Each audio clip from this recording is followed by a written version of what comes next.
When you have a pond in your backyard, whether it be a stormwater retention pond or even a decorative pond for your garden in your backyard, if you have an algae or pondweed problem, you need to be able to identify those weeds before you know what you're going to be able to do about getting rid of them. The first thing you need to do when identifying a pondweed is figure out whether it's a floating pondweed, an emergent pondweed, or a submerged pondweed.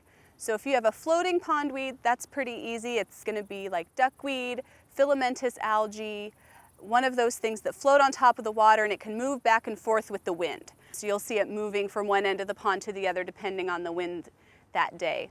Submerged pondweeds can either be rooted on the bottom or they can just be under the water floating around. And to figure out what those are, you might need a rake or something to pull those in out from under the water so you can take a look at those before you can know what it is.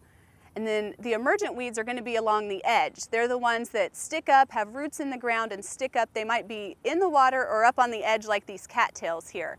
Once you have your weed, take it to your local extension office and they can help you identify that weed. Seal it up well in a Ziploc bag or in a jar. Make sure it's well sealed and take it in the day that you collect that plant. You don't want to leave it sitting in the car for a couple of days where it's going to get hot and start to decompose and smell real bad.